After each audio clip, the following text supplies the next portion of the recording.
All right. Thank you, and good morning. Thanks for letting me be here. Talk about the Borealis first. So I think since our last meeting, the bigger news, a couple things is that we completed our first year of revenue service, and the ridership was 223,101, and that was May 21, 2024 through May 20th of this year. And we did carry our 250,000th person over 4th of July weekend. So, ridership has been really strong. However, we are starting to see some of the impacts of Amtrak pulling those Horizon cars out of service back in May. Since then, we've been operating with about 27% fewer seats because we have fewer cars in the train now because of those cars being taken out of service. So we are starting to see some of the ridership impacts. And so with that many fewer seats, we just can't carry as many people. And so our numbers have been down. And so for June, ridership was 17,578. And so that's about, I think last year we had about 19,400, 19,500.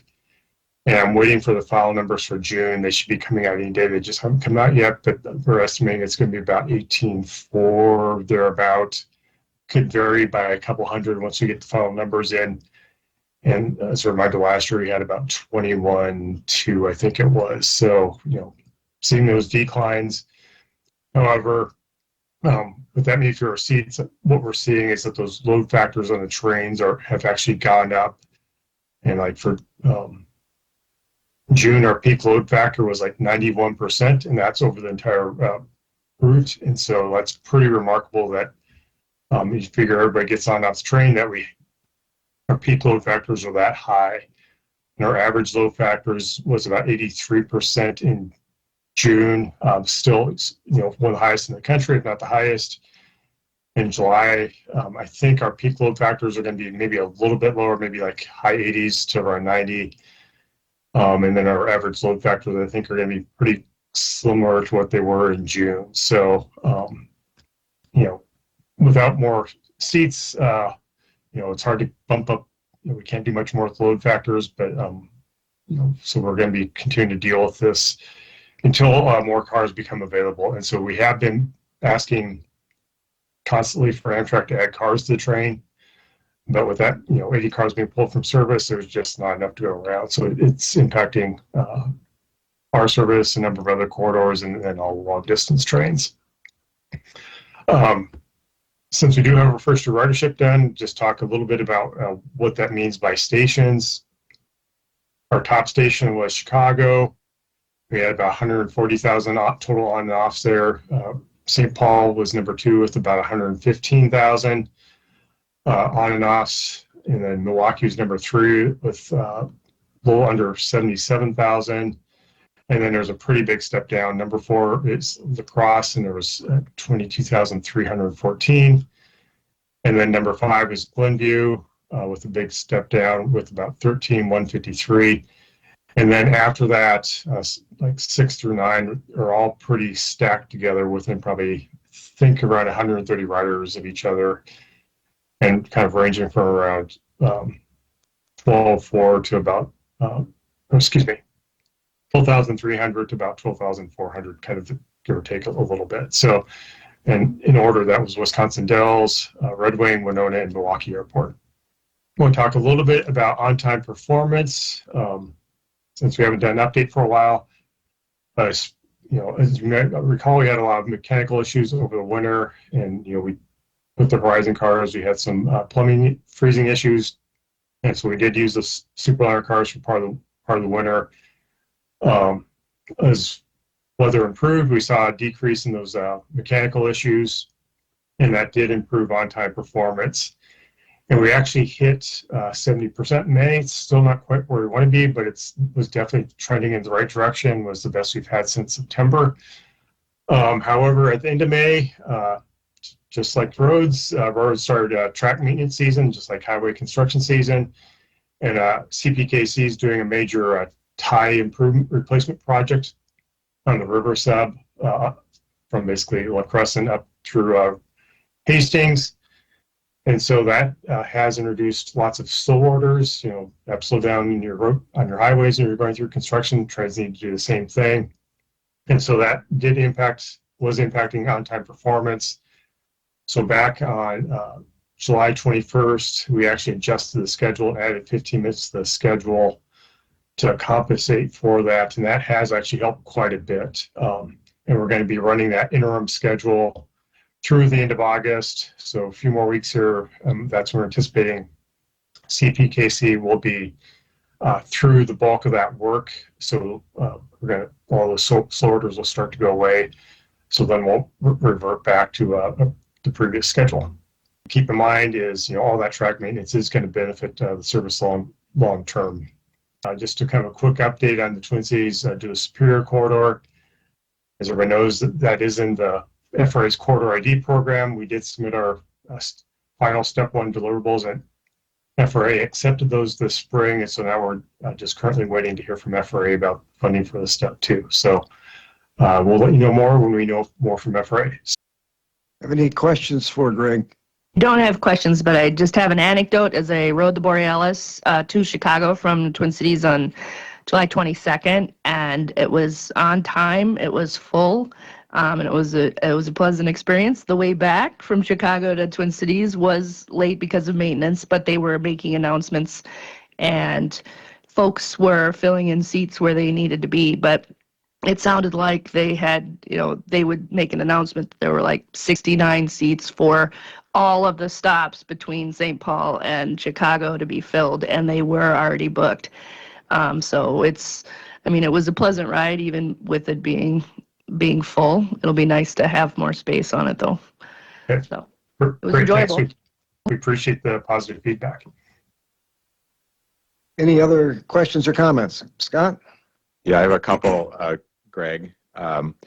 You mentioned the Twin Cities Duluth moving to step 2. So just to clarify what has happened there, the FRA has accepted your scope, schedule, and budget for step 2, and you've now applied for step 2. Now you've applied to move into step 2, and you have the matching funds for that. Yeah. Sure. Thanks for the question. So we do have the matching funds for that. So my understanding how this works, and maybe you guys are also doing Corridor ID, so maybe you've heard something a little bit differently. Once they accept everything, and basically you'll get a notice in Grant Solutions to submit your materials, and then they process that for the obligation. So it's really in FRA's court and kind of following their timeline to get that grant obligated for proceeding with step 2. Are you able to say what the budget is for step 2 for that corridor, and how much matching funds that's going to require? I'm not sure if I'm able to say that. I would probably need to check. And then my second question is, I know in previous updates you've mentioned working on the update to the state rail plan. Do you have a update on the timeline on that? Not at this point. Sure. Thanks. Appreciate the question. So in terms of the capital improvements, we're trying to wrap up final design. We're close to getting the 90% wrapped up, and with the goal of getting the 100% wrapped up here over the winter, and then letting it in the spring, and then construction would take place next summer, and that would go on until through spring of 2027. And that might extend into the summer a little bit, but we're anticipating probably wrapping up around into June 2027. Depending on weather, we can't control that. It could extend a little bit later in the summer, but that's what we're estimating right now.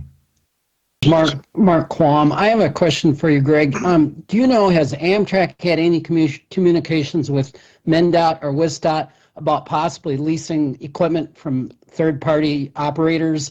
Since Amtrak can't supply, adequate equipment, I don't know if there's been any communication on that front.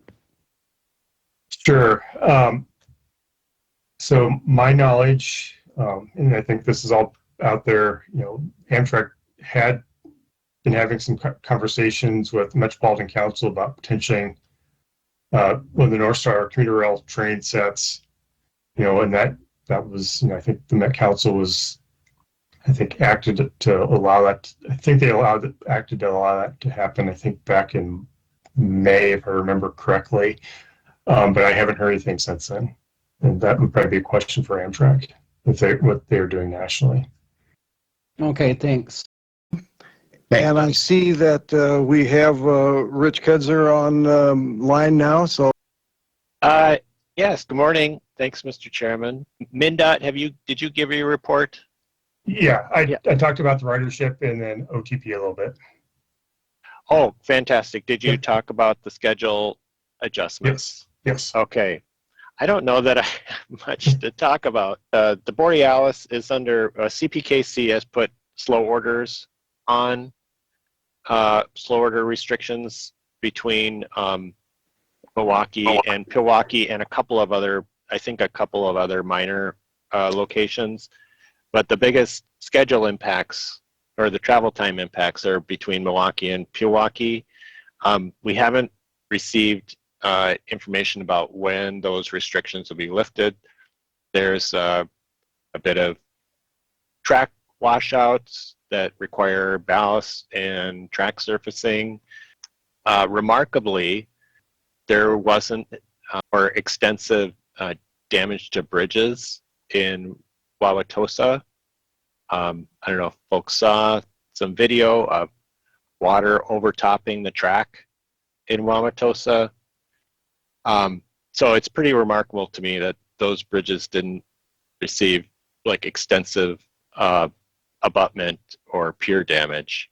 But in any case, CPKC is inspecting all of the bridges to ascertain if additional work needs to be done, especially if there is any scouring along the river bottom. We continue, as Greg probably reported, that we continue to ask Amtrak for additional coaches.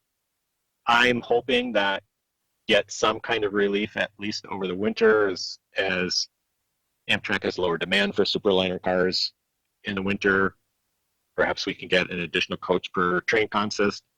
I'm also hoping for some longer term assurances.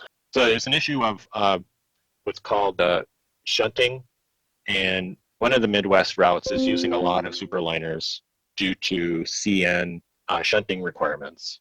And what shunting is it basically creates a circuit interruption for crossing warning devices. Because CN has these minimum axle count requirements, the Carbondale route in Illinois, the Illini-Saluki, I think they're running about 8 to 10 Superliners per train consist. Where I'm hoping that new shunt enhancement devices are installed on charger locomotives that are running on that route, that it'll free up additional Superliners, some of which could be used on the Borealis. That's yet to be determined. We're trying to get some promises out of Amtrak on that because the states are spending quite a bit of money to get those shunt enhancement devices installed on those locomotives. That's about all I have. Just a quick corridor ID update on the MMET corridor. Of course, WisDOT is sponsoring 4 corridor ID studies, one of which we've submitted the deliverables, the scope, schedule, and budget for the Green Bay, Milwaukee to Green Bay, Hiawatha extension corridor. We are getting close to submitting deliverables for the TCMC via La Crosse corridor. We still have a bit of work to do for the Milwaukee, Madison, Eau Claire, Twin Cities, and the Chicago, Milwaukee, Hiawatha expansion corridor.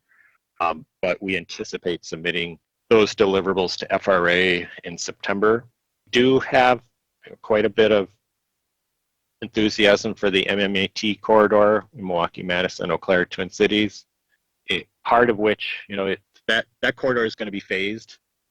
The first phase being extension of the Hiawatha to Madison, and phase 2 with kind of an enhanced service to Madison. Depending on the alignment of the stars and available funding, that we could see progress on that corridor sooner rather than over the others. But we shall see. It's open to lots of question and analysis, etc. That's it for my report. Does anybody have any questions? Hi, Rich. Scott Rogers here. You've come up with an acronym for it now too. You said MMET. Is that Milwaukee, Madison, Eau Claire, Twin Cities? Yes, the initialism. Some, the cool kids call it the MET. I just call it the MMET. But yeah. All right. Well, yeah, we're looking forward to bringing people for performances in Eau Claire. So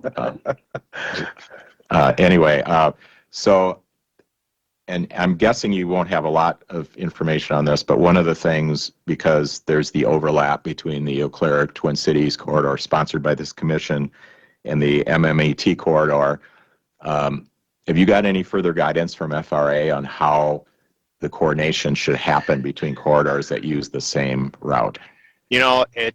It's interesting you bring up that question, and no, I think the reason is because FRA let a lot of good people go, and one of them was Tony Lee, and Tony Lee was really on top of it.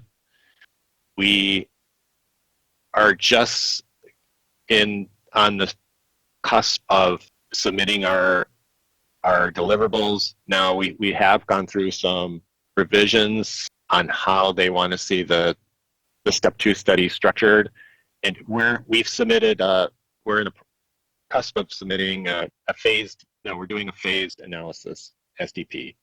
And as I mentioned, the first phase is like starter service to Madison, second phase is enhanced service to Madison, and then the third phase is service all the way through Eau Claire to the Twin Cities. And we're waiting for some feedback on that phased analysis plan, that phased SDP plan. FRA seems to have lost some cognizance of the overlap, which we keep reminding them. It seems to have lost some relevance, and I don't know why. But it is something that we do mention in the statement of work.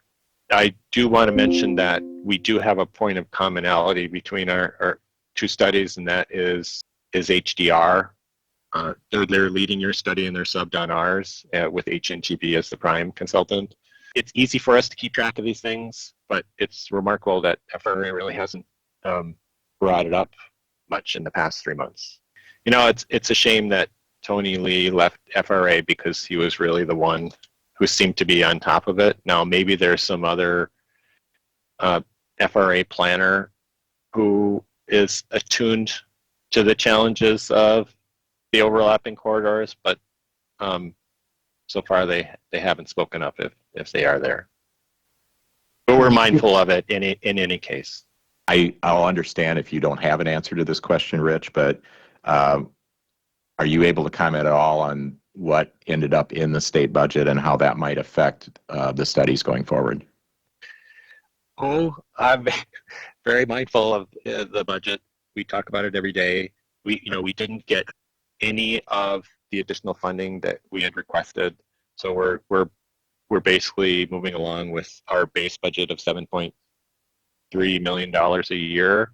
What we will be able to fund in 26 and 27 will really be determined by how much our Hiawatha contract is going to cost.